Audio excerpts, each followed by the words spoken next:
Graça e paz, igreja, amém, aleluia. Quero aproveitar também esse momento para felicitar a todas as mães. Hoje é um dia especial, até meia-noite é o dia das mães, né? Então podemos sempre continuar dizendo palavras de felicitações a todas as mães, né?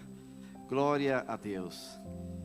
E hoje de manhã eu trouxe uma palavra que hoje agora à tarde, eu vou dar uma espécie de uma continuidade naquilo que eu disse de manhã. Mas a palavra que vem assim no meu coração é missão. Tanto para a parte da manhã, como agora para esta parte da tarde. E esse é o desejo do meu coração, que nós possamos saber e entender que a missão ela é importante tanto aqui como lá fora, né? E então, hoje, que é um dia especial, que nós celebramos o Dia das Mães, né? Nós gostaríamos de até ver na Bíblia uma mãe muito especial. Mas antes disso, deixa eu contar aqui uma coisa a respeito do meu trabalho, porque eu prometi que eu ia contar alguns detalhes. Lá em Bolonha, nós temos um trabalho de plantação de uma nova igreja, que nós fizemos uma parceria com uma igreja italiana. E essa igreja italiana destacou um pastor que não tem assim grande experiência, mas está iniciando, para que pudesse trabalhar junto comigo e nós dois pudéssemos então plantar essa nova igreja no centro de Bolonha. É uma igreja que durante alguns cultos nós realizamos no final do culto um momento de compartilhar, onde a própria igreja oferece alguns comes e bebes para todos gratuitamente, para que tenhamos uma oportunidade de poder compartilhar a palavra de Deus com pessoas que não são da fé. Também nós temos um outro culto que nós realizamos. Na verdade nós chamamos ele de evento evangelístico, aonde nós temos como momento central a questão de comida. Temos uma comida, e essa comida é assim, é só para poder compartilhar. É uma pizza, um bolo, são queijos e todas essas coisas que se coloca à disposição. As pessoas vão comendo. Enquanto isso, a nossa equipe vai trabalhando com cânticos que eles vão ouvindo naquela mesma sala, onde eles vão ouvindo também testemunhos, né? E aonde eles vão ouvir uma reflexão da palavra de Deus. Esse é o trabalho evangelístico. Porque o trabalho evangelístico na rua não dá muito certo, pelo menos lá não dá muito certo, não tem dado muito resultado. Nós vemos o esforço de muitas igrejas fazerem cultos ao ar livre, é praticamente zero. Conheci um pastor que faz sempre, todos os meses, cultos, evangelização na rua. E eu perguntei para ele: quanto tempo que você está se dedicando? Mais de 10 anos. Quantas pessoas vieram desse teu trabalho? Nenhuma até agora. Então, se nós procurarmos fazer alguma coisa que seja estratégico para aquela cultura e que esteja funcionando, então nós vamos explorar isso. É o que nós estamos fazendo ali. Então nós usamos a técnica, entre aspas, comida, não como comida como sendo um chamariz, mas uma comida como sendo o meio pelo qual nós podemos chegar ao coração das pessoas. Não é comendo que a pessoa vai receber melhor a palavra, mas é comendo com a justificativa de comer ou de beber, é que a pessoa pode ser alcançada para Jesus. Então é assim que nós fazemos os nossos discipulados. Nós fazemos discipulado também com pessoas, até pessoas que nunca vieram à igreja, pessoas que vêm pouquíssimas vezes à igreja. Nós estamos fazendo discipulado, ou seja, dando a conhecer a palavra a uma pessoa, e pouco a pouco essa pessoa vai crescendo, mesmo antes de vir à igreja, porque eles levam muito tempo para poder aceitar esta ideia de vir à igreja.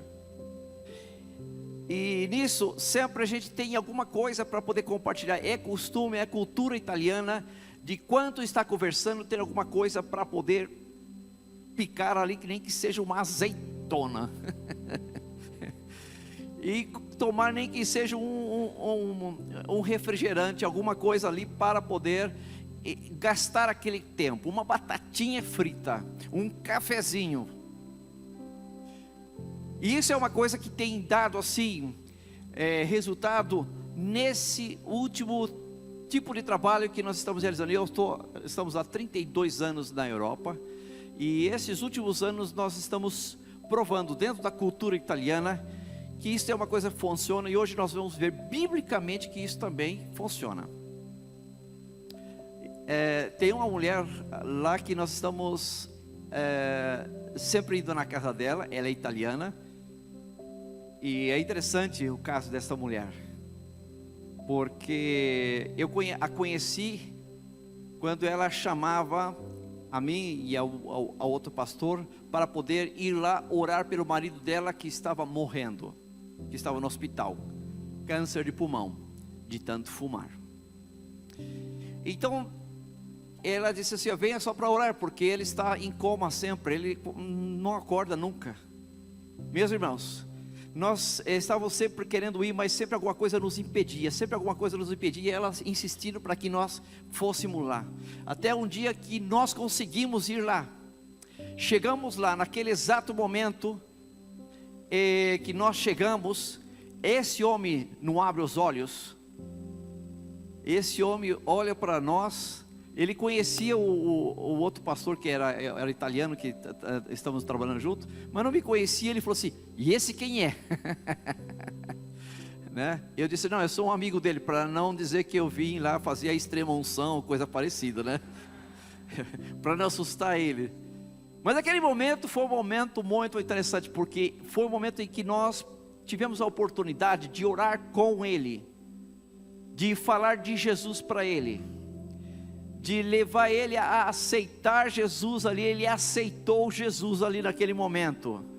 Nós levamos ele a Cristo, e depois que nós terminamos a nossa oração, nós descemos, fomos no carro. Passado algumas horas, esse homem veio a falecer. E esta mulher, desde então, ela sentiu que ela deveria continuar de alguma forma conectado conosco. E nós então continuamos indo à casa dela, e estamos evangelizando ela, estamos discipulando ela também. Nós estamos ensinando a palavra de Deus para ela. E ela tem muitas dúvidas, principalmente no que diz respeito aos conhecimentos que ela tem acerca da cultura católica romana que ela tem.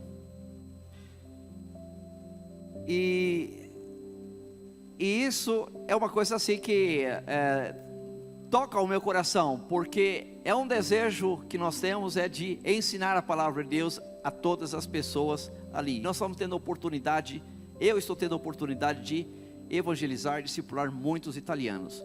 Orem por mim, meus irmãos, orem por nós, porque não é uma tarefa fácil. Não é uma tarefa fácil. Bom, meus irmãos, então o trabalho que nós dedicamos é esse: plantar uma nova igreja. Mas existe um outro trabalho social, que é o trabalho que nós estamos realizando com uma outra organização da Suíça, que é ajudar as mulheres que são vítimas de tráfico humano com fins de exploração sexual. Coisas que acontecem muito na Europa. Mulheres que vêm do Brasil, da República Dominicana, da Venezuela, mulheres que vêm da Colômbia. Muitas mulheres aparecem ali do norte da África, também do leste europeu. Muitas mulheres aparecem ali sendo enganadas e acabam na mão dessas grandes máfias da prostituição. E o trabalho que nós realizamos lá é um trabalho coordenado. Eu não tenho praticamente contato com as mulheres, mas eu ajudo as mulheres de alguma outra maneira, que é conseguindo recursos para que elas possam retornar ao seu país de origem e ter também alguma condição econômica para reiniciar a sua vida, fazendo então a sua reintegração social. Esse é o trabalho que nós fazemos. Nós também temos um grupo na própria igreja que estamos ali desenvolvendo de intervenção, mas aí são as mulheres que vão conversar com elas na rua, para tentar atrair elas para a fé. É um trabalho que nós fazemos, um trabalho muito difícil. É um trabalho que nós fazemos uma luta permanente contra as hostes espirituais que nós não vemos. Toda vez que nós nos propomos a fazer alguma coisa, sempre encontramos tanta resistência, tanta batalha. É um que se enferma, é um carro que estraga, é um problema de alguém que quer fazer uma confusão ali no momento que nós estamos ajudando essas mulheres. Mas enfim, durante esses últimos tempos, nós temos conseguido ajudar muitas mulheres. Só no ano passado foram quase 300 mulheres que foram ajudadas. E esse ano também nós já começamos com bastante trabalho para realizar. Glória a Deus. Inclusive com alguns transexuais. Homens também nós ajudamos, né? Mas não é tão comum. Mais comum é ajudar então as mulheres. Porque hoje também nós estamos falando do Dia das Mães. Então eu resolvi contar para vocês essas duas coisas que nós estamos fazendo. E precisamos realmente do apoio da igreja na questão da oração, da cobertura. Amém? Vamos ler a palavra de Deus? Abra a tua Bíblia em João capítulo 19, versículo 25 a 27.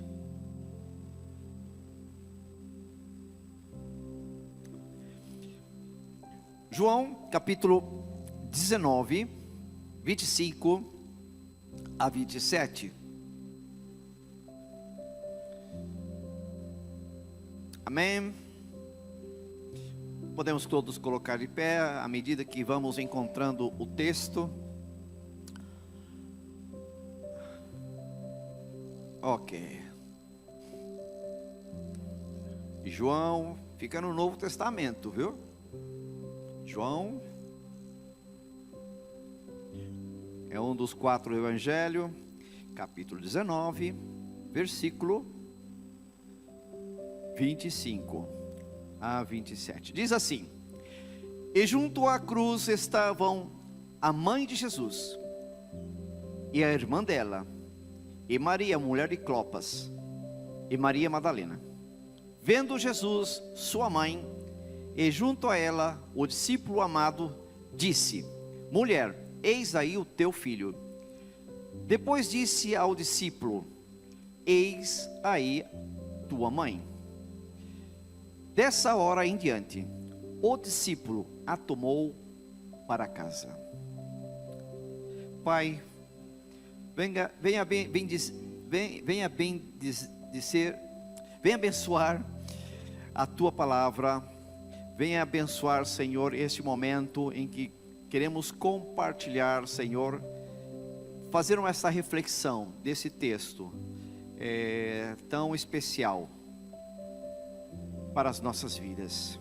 Nós oramos em nome de Jesus. Amém? Amém. Pode tomar assento. Glória a Deus. Hoje é o Dia das Mães. E temos aqui um texto muito importante onde fala de Jesus no momento da crucificação.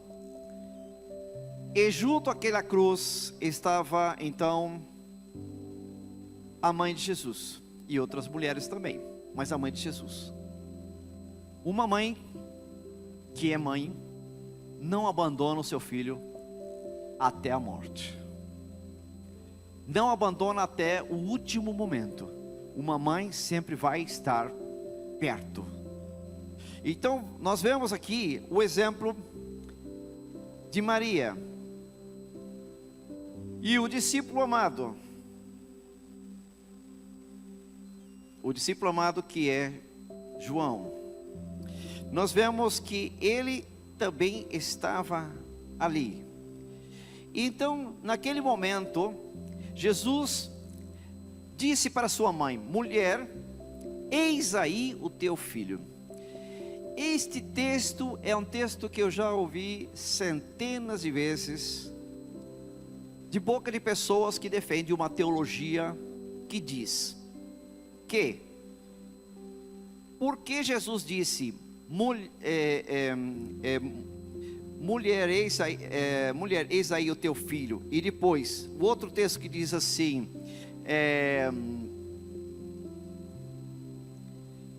mulher, eis aí teu filho, e depois o texto 27, que diz assim, que Jesus disse ao discípulo, eis aí a tua mãe. Essa teologia defende então que, por esta razão, Maria é a mãe de todos. Maria é a mãe de todos. Inclusive, desenvolveram ao longo dos anos e dos séculos uma oração aonde chega a dizer que Maria é mãe de Deus.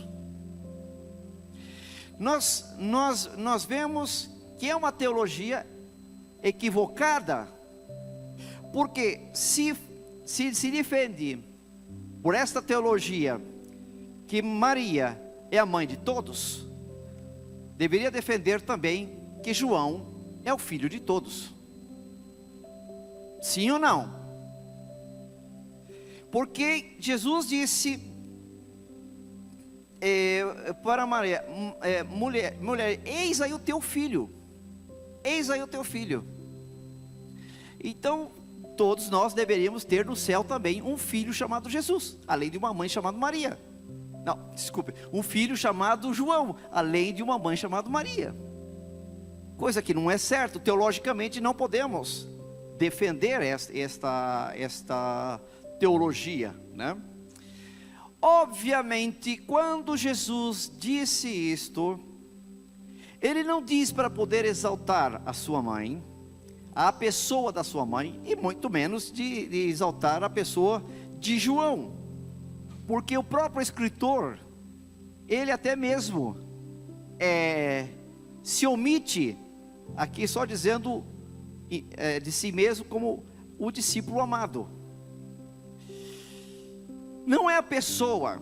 Jesus ressalta aqui, ou exalta aqui, na verdade, a importância do relacionamento. Diga comigo, relacionamento. Esta é a coisa que Jesus está defendendo. E é interessante que Jesus faz isso justamente junto à cruz. Junto à cruz, diga comigo, junto à cruz. É através da cruz que é possível que todas as barreiras de relacionamento possam cair. É junto à cruz que todo relacionamento pode ser realmente consertado. Pode haver realmente uma reconciliação. É junto à cruz que nós descobrimos que é possível fazer aproximação de pessoas que têm relacionamentos cortados, relacionamentos que estão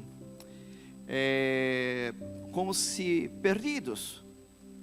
A cruz é verdade que representa castigo, representa sacrifício. A própria palavra crucificação, que vem da palavra cruz, a cruz representa a morte, é verdade. Mas a cruz também ela significa perdão. Perdão.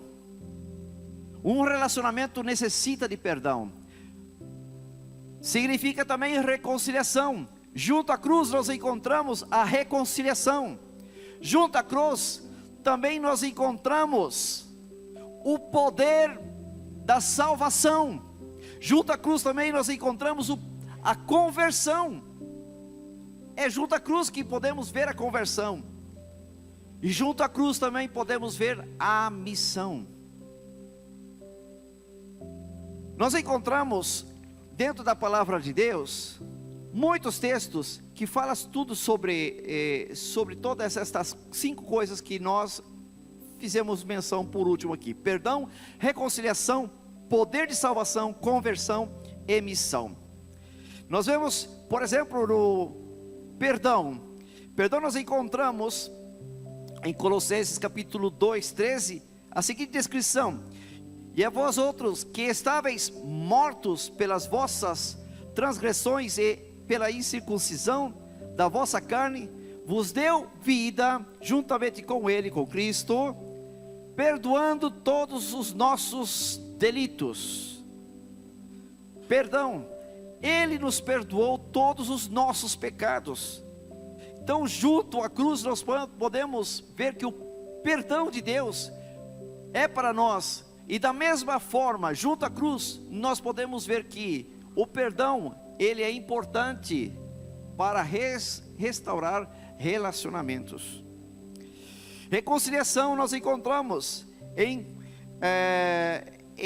Colossenses capítulo 1, versículo 22, a seguinte descrição: agora porém, vos reconciliou no corpo da sua carne, mediante a sua morte, para apresentar-vos perante ele, santos, inculpáveis e irrepreensíveis.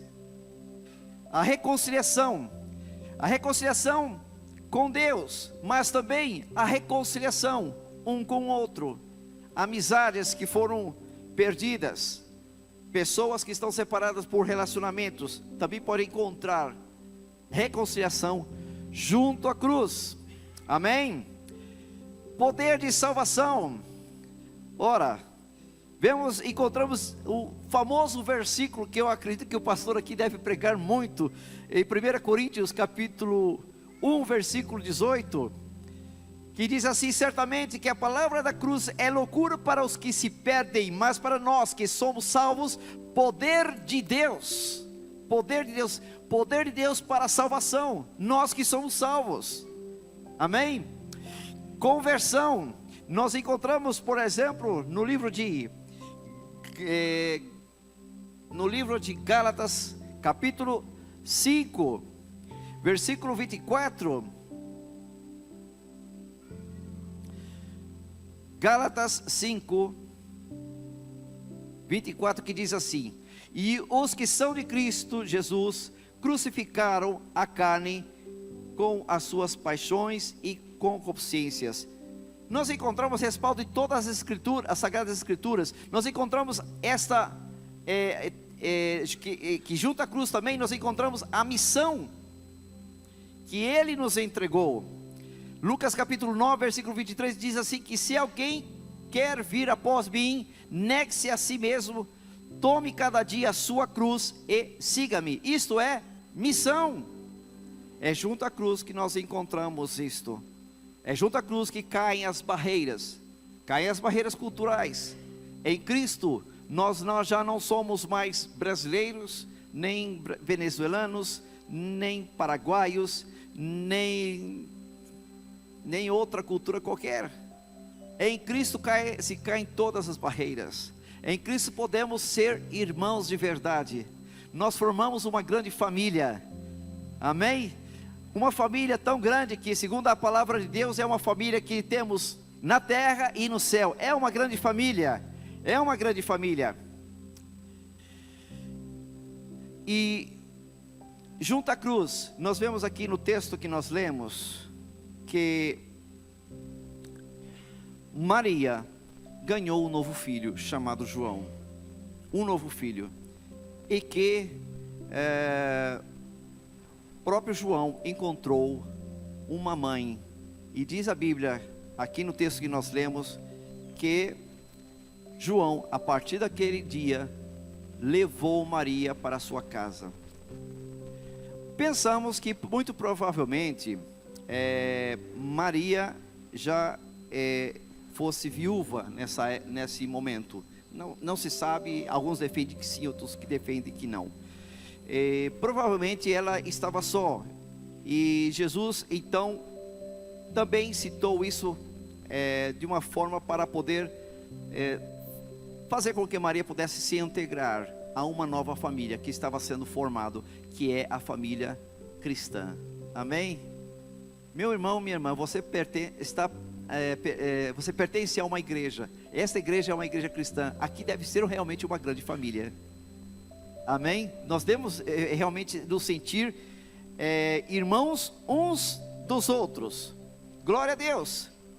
Essa é a família de Deus. Jesus ensinou isto em Mateus capítulo 12, versículo 46, quando ele estava ensinando aos seus discípulos e também a um grande grupo de pessoas, quando de repente alguém veio e dizer assim, Jesus está aí fora, a sua mãe e os seus irmãos. Então Jesus falou assim, quem é, disse para aquele homem, quem é a minha mãe e os meus irmãos? Aí ele mesmo respondeu, falou assim, a minha mãe e os meus irmãos, ele apontou para os discípulos, são esses que fazem a vontade do Pai. Esta é a minha família. Glória a Deus. Se você faz a vontade do Pai, você é da família de Jesus. Glória a Deus. Mas isso é algo que nós podemos ganhar junto à cruz. Junto à cruz é que nós temos essa nova e grande família chamada igreja. Ganhamos então também uma nova tarefa, fazer missões. Fazer missões, em outras palavras, fazer a vontade do Pai. A igreja precisa sempre estar pronta para romper qualquer barreira de relacionamentos cortados. Qualquer barreira. Praticar o amor e o perdão. Sabia que o amor e o perdão está muito relacionado, não é? O amor e o perdão estão muito relacionados. E não sei aqui quantos aqui estudam psicologia. Alguém estuda psicologia aqui? Ou já estudou psicologia? Ok. Em psicologia, eu tenho o pouco que eu tenho estudado. Em psicologia nós aprendemos que o ser humano, para poder ser feliz, ele precisa de duas coisas. A primeira coisa é ser amado. Ele precisa sentir que está sendo amado. Ser amado. A segunda coisa que ele precisa é sentir-se útil. Se ele tem essas duas coisas, ele é realizado no seu coração. Nós sabemos que para que isso seja perfeito, ele precisa ter Jesus, né, no coração. Amém? Aí ele vai se sentir amado, e ele vai descobrir que ele tem uma missão, ele vai se sentir útil. Amém? Em Cristo Jesus nós encontramos essas duas coisas. Junto à cruz nós encontramos essas duas coisas. Glória a Deus. Glória a Deus. E o perdão realmente é uma coisa muito séria, sabia? Muito séria. O perdão é sério, é sério. É sério. Glória a Deus. A Bíblia diz lá em 1 Pedro 3,7 que os homens que não estão tratando bem as esposas, as suas orações não estão sendo ouvidas. É sério. Trata muito bem a sua esposa. Amém? Trata muito bem a sua esposa, porque as suas orações então vai ser ouvida. Glória a Deus. A Bíblia também diz que nós devemos tratar as pessoas com toda pureza. 1 Timóteo 5, de 1 a 2, com toda pureza. Agora eu vou falar um pouco sobre esse trabalho que nós estamos fazendo ali em Bolonha. É um trabalho em que eu disse para vocês que nós fazemos sempre buscando uma mesa. Mesa significa relacionamentos. É isso que nós estamos dizendo hoje. Relacionamentos. Nós vamos ver aqui.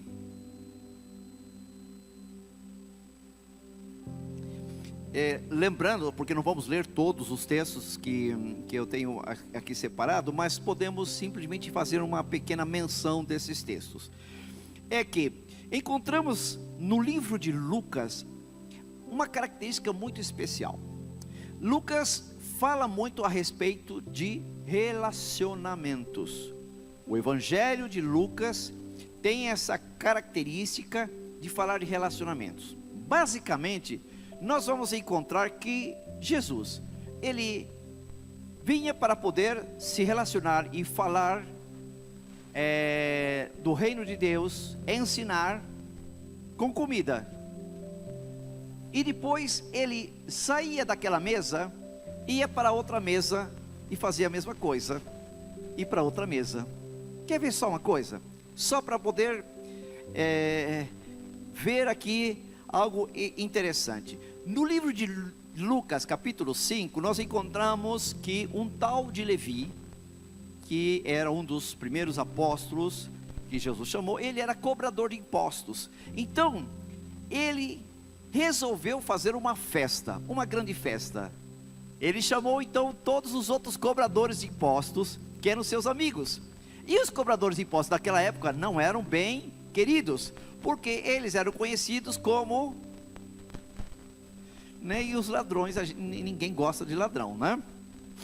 Então, ele chamou Jesus, ele convidou Jesus para poder estar ali. Então Jesus ele vem e está ali, e do momento que ele está ali, ele foi criticado pelos fariseus e pelos escribas, e eles dizendo assim: este come com os publicanos e pecadores. E então Jesus responde para eles dizendo assim: os doentes são os que precisam de médicos. Ele teve deu um grande ensinamento ali, e certamente Jesus naquele momento aproveitou a oportunidade para comunicar. Meus irmãos, Lucas, ele apresenta isso de uma forma interessante, porque é uma forma de anunciar o evangelho através da mesa, que mesa significa relacionamentos. Relacionamentos. Depois, quando vemos por exemplo no capítulo 7, quando Jesus esteve na casa de Simão o fariseu, quando estava ali, veio uma mulher ali e tocou nos pés de Jesus e chorava, e ela enxugava com seus cabelos os pés de Jesus. Então aquele Simão, o fariseu, ele diz assim: se esse homem soubesse, se esse homem fosse um profeta, saberia qual é esta mulher que ele tocou. E Jesus traz um grande ensinamento para ele, de relacionamento. Ele fala de amor e perdão, duas coisas. A esta que muito é perdoada, por isso que ela muito ama, mais do que você. Você não tem muito pecado para ser, mas ela tem muita razão de estar se desmanchando nos pés de Jesus. Aquele a quem poucos perdoa, pouco ama. Depois nós vemos no capítulo 9 de Lucas, Jesus num grande deserto, fazendo um grande ensinamento. E naquele grande ensinamento faltava algo, era o alimento para que o povo pudesse voltar para casa. Os discípulos estavam até recomendando Jesus fazer com que o povo pudesse voltar para casa. Então Jesus disse assim: olha, é muito fácil, dá a vocês o que de comer. Mas eles não tinham dinheiro para poder alimentar 5.000 pessoas no meio do deserto, onde não tinha nem onde comprar. Eles não tinham nem dinheiro, nem lugar para poder comprar tanto alimento. Então Jesus fala isso: dá vocês mesmos de comer. Quero dizer uma coisa: quando existe um desejo no coração de alimentar, quando existe um desejo no coração de fazer a obra de Deus, o milagre acontece, a provisão acontece. Amém? O mesmo Deus que dá a visão, Ele dá a provisão. Amém? O mesmo Deus que cuida de nós, Ele vai continuar cuidando de nós sempre. Glória a Deus. Isso foi lá no deserto de Betsaida. Depois nós encontramos que Jesus vai à casa de uns fariseus, e aí ali ele para poder comer com eles, e ali ele cura um hidrópido, um homem que era enfermo, e era sábado. E então naquele momento houve realmente uma discussão ali, porque os fariseus, eles não estavam aceitando que Jesus curasse no sábado, e Jesus dá vários ensinamentos para eles, e principalmente de inclusão. Fala sobre incluir aquelas pessoas que devem ser alcançadas também. É interessante, Jesus sempre ensinando, sempre ensinando. Vamos ver aqui, mais para frente, nós encontramos Jesus no capítulo 19, indo a uma casa de um homem chamado Zaqueu, um outro publicano. Ali nós vemos que esse homem, queria ver Jesus de perto, mas ele não podia, porque ele era baixinho. Então ele foi até uma árvore, e de lá da árvore ele podia ver Jesus passar. Então Jesus chegou bem perto dele e disse para ele: eu quero passar na tua casa. Ali eles tiveram ali um momento também de comida, de fazer alguma coisa, e Jesus falava da palavra de Deus para ele, até que ele pôde dizer algumas palavras que demonstravam que ele realmente estava se entregando, convertendo o seu coração ao Senhor. Ele estava disposto a entregar metade dos seus bens aos pobres, e aquele que ele tivesse feito algum mal, ele poderia devolver até 4 vezes mais. É interessante que isto foi acontecendo. Então Jesus diz assim, que houve então ali salvação naquela casa, né? E ele mesmo faz uma descrição ali, que ele é aquele que veio para buscar e salvar aquele que se havia perdido.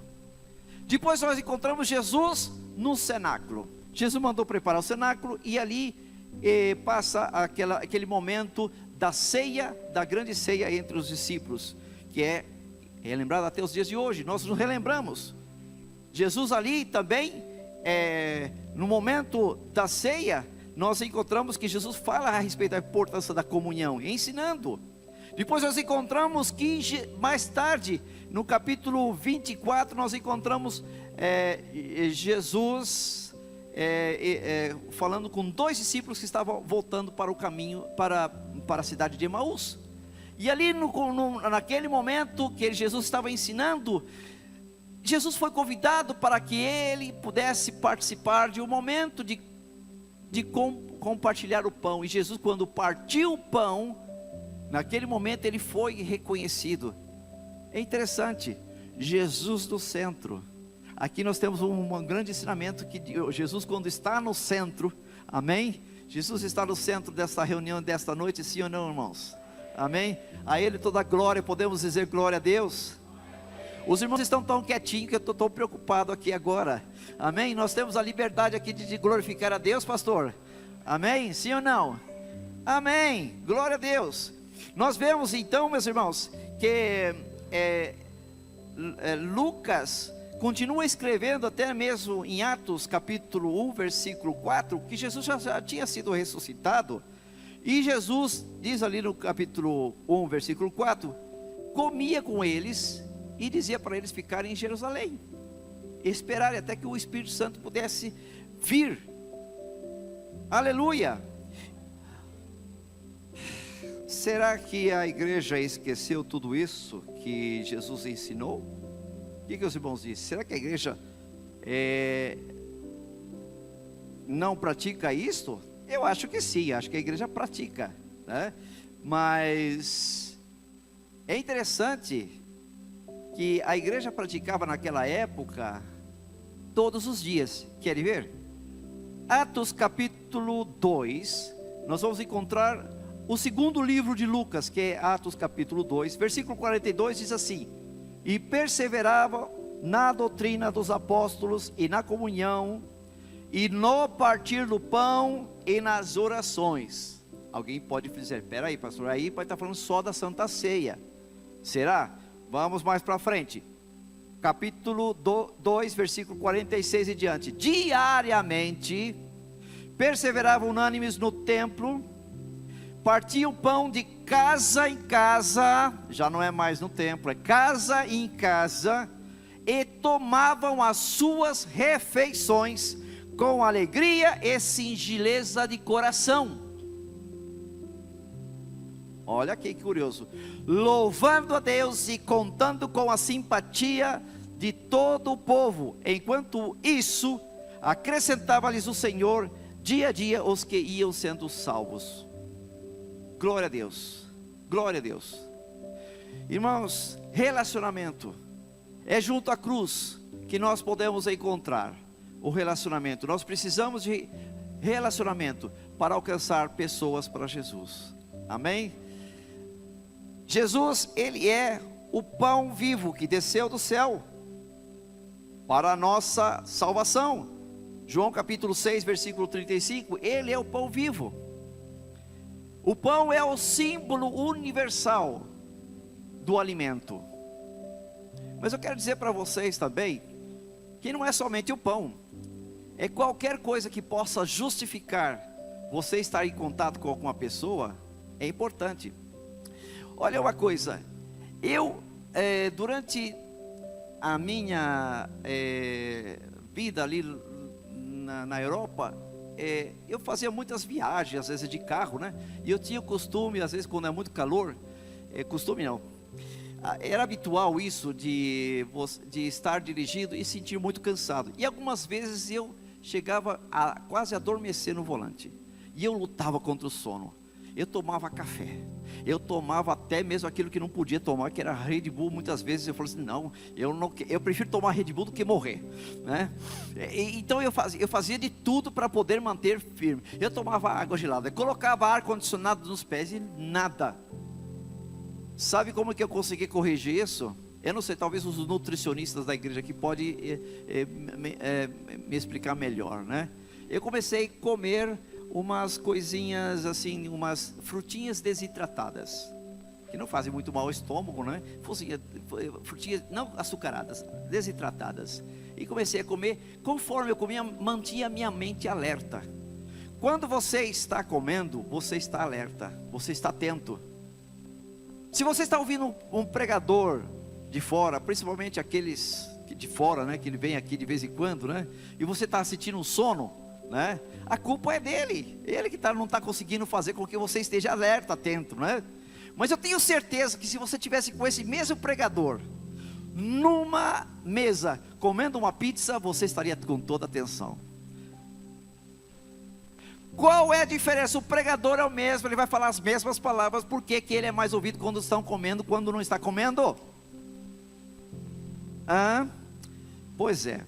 O que eu quero falar com isso, eu não quero aqui que o pastor Eliezer transforme esses bancos em mesas. Não é isso que eu estou dizendo.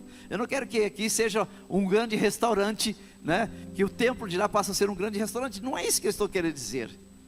O que eu quero dizer é que você tem um grande elemento nas tuas mãos e que está ao alcance de todos, de utilizar este meio para poder aproximar-se de pessoas, ganhar as pessoas, conquistar a atenção delas, falar de Jesus e você testificar dela. Ela vai estar muito mais atenta e alerta ao que você vai estar dizendo, e principalmente se é você que está pagando a conta, ela vai ficar muito mais atenta ainda. Amém? Pastor, mas eu não posso tanto, né? Então ouça o que Jesus disse: dai-vos de comer. Você não é o discípulo de Jesus? Jesus está dizendo: dá a vocês de comer. Mas eu não tenho. Creia, e você crendo, Deus vai dar provisão. Atenção na palavra, meus irmãos, que hoje temos aqui, né, uma palavra que é muito interessante, porque nós estamos aplicando essa estratégia num dos países mais difíceis do mundo, e estamos ganhando almas para Jesus. E se num lugar mais difícil é possível, que dirá em outros lugares? Amém? Então, toda vez que você for comprar uma coisa gostosa e quiser comer ela sozinha, essa coisa gostosa, não faça isso, compartilhe com alguém. Você poderá estar ganhando alguém para Jesus. Amém? Não fique escondendo Coca-Cola na geladeira, não fique escondendo chocolate nas gavetas, onde só você sabe onde que ele está, né? Não faça isso, né? Que você possa aprender a compartilhar. Uma outra coisa também que eu gostaria de dizer para vocês, que é muito importante, né? É mais importante o contato com pessoas do que o contato com redes sociais ou objetos eletrônicos, joguinhos e todas estas coisas. Tem pessoas que perdendo muito tempo na sua vida, muita felicidade que poderia ter da sua vida. Tem até pessoas perdendo casamento, não encontra noiva, não encontra namorada, não encontra namorado, porque talvez esteja perdendo tempo com outras coisas que não foi para aquilo que Jesus lhe chamou. Então está querendo dizer que nós não devemos usar as redes sociais? Sim, usa, mas com sabedoria. Entre as redes sociais e a convivência com alguém que está perto de você, a convivência com quem está perto de você é superior às redes sociais. Sim. Amém? Mas podemos também falar de Jesus através das redes sociais, é verdade, né? Mas o melhor é fazer assim, nas redes sociais. Olha, venha comigo num parque e ali eu quero tomar um sorvete com você. E ali nós vamos, aí você leva uma Bíblia, né? E abre a Bíblia e faz como um pastor. Uma vez, eu admirei um pastor lá em Espanha, pastor, que ele chamava os homens que eram da igreja, que não eram da igreja, chamava, vem para o café. Ele pagava café para todo mundo, né? Não era um grupo grande, mas era um grupo de 10, 8 pessoas. Ele pagava um café, uma água, uma Coca-Cola, tal. Eu falei assim, viemos aqui para nos encontrar, uns 15 minutos. Aí naquele bate-papo, ele pega, põe uma Bíblia no meio, lê um versículo e fala assim, olha esse versículo, que promessa bonita e tal, tal. 3 minutos falando, depois falou assim, o que ela fala com você? O que ela fala com você? O que ela fala? Cada um vai falando uma coisa. E aqueles homens, eles não vão querendo ficar para trás, eles vão querendo também participar, né? Mostrar que sabe alguma coisa, e Deus vai fazendo a obra. Percebe?